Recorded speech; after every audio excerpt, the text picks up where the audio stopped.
Welcome to house of Aadhya. இன்னைக்கு நம்ம பார்க்க போறது ஒரு பிரேக்ஃபாஸ்ட் ரெசிபி. ராகியை யூஸ் பண்ணி செய்ய போறோம். ராகிங்கிறது கால்சியம் ரிச் ஆன ஒரு மில்லட். ஸோ இந்த ராகியில நிறைய ராகி களி செய்யலாம், கூழ் செய்யலாம், இந்த மாதிரி நிறைய ஆப்ஷன்ஸ் இருந்தாலும் நம்ம இந்தியன்ஸோட, அதுவும் சவுத் இந்தியன்ஸோட ஸ்டேபிள் டிஃபன் அப்படின்னு பார்த்தீங்கன்னா அது இட்லி. அந்த இட்லியை நம்ம ராகி யூஸ் பண்ணி செய்ய போறோம். அது கூட அரிசியும் சேர்த்துக்க போறேன். ஆனால் அரிசி ரெட் ரைஸ் யூஸ் பண்ணி செய்யலாம். ஸோ ராகியும் ரெட் ரைஸும் யூஸ் பண்ணி ஒரு சூப்பரான ஒரு ராகி இட்லி செய்கிறேன். அதுக்கு சைட் டிஷ்ஷாக நல்ல காரசாரமான ஒரு கொத்தமல்லி சட்னியும் எப்படி செய்யலாம்னு பார்க்கலாம். வாங்க வீடியோக்குள்ளே போகலாம். இந்த ராகி இட்லி செய்யறதுக்கு என்னென்ன இன்க்ரீடியன்ஸ் வேணும்னு ஃபர்ஸ்ட் பார்த்துடலாம். ராகி 1 கப் எடுத்திருக்கேன். அது கூடவே சிகப்பரிசியும் 1 கப். ஒயிட் ரைஸ் வேணுனாலும் போட்டுக்கோங்க. ஒயிட் ரைஸ், ரெட் ரைஸ் இருக்குன்னா நீங்கள் ரெட் ரைஸ் யூஸ் பண்ணுங்கள். இன்னும் பெனிஃபிட்ஸ் ஜாஸ்தியாக இருக்கும் இந்த ரெசிப்பியில். ஸோ இதில் நான் இன்றைக்கி யூஸ் பண்ணியிருக்கிறது மாப்பிளச்சம்பா அரிசி. பாரம்பரிய அரிசியில் இது ரொம்ப முக்கியமான அரிசி மாப்பிளச்சம்பா. அதுதான் போடணும்னு இல்லை, நீங்கள் எந்த அரிசி, கருப்பு கவுனி அரிசி இருந்தால் போடுங்க, இல்லை நார்மல் ரெட் ரைஸ் இருந்தாலும் நீங்கள் யூஸ் பண்ணிக்கலாம். ஸோ 2 கப் எடுத்திருக்கேன். இதுக்கு 1/2 கப் உளுந்து. 2 கப் எடுத்திங்கன்னா 1/2 கப் உளுந்து. இது சாதாரண இட்லி மெஷர்மெண்ட்டே தான்.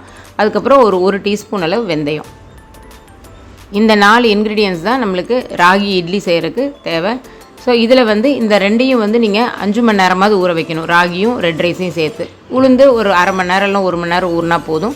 ஊறினதுக்கப்புறம் எப்படி ஆட்டணும்னு முதல்ல சொல்கிறேன். வெந்தயத்தை முதல்ல நீங்கள் கிரைண்டரில் போட்டுடணும். போட்டு நல்லா பொங்கி நல்ல வெந்தயம் அரைஞ்சதுக்கப்புறமா உளுந்து அது கூட சேர்த்து நல்லா தண்ணி தெளித்து பொங்க ஆட்டி தனியாக எடுத்து வச்சுட்டு அதுக்கப்புறமா ரெட் ரைஸை போடணும். ரெட் ரைஸை ஒரு 10 நிமிஷமாவது கிரைண்டரில் ஓட விடுங்க. நல்லா ரவை மாதிரி உடஞ்சிரும்.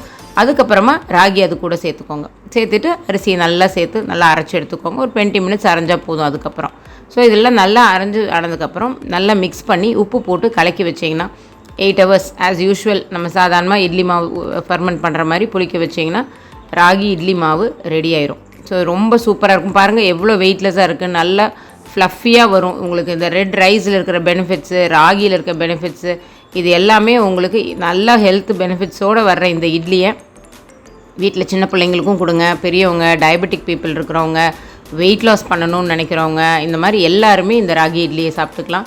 ஸோ இது ரொம்ப சிம்பிள்.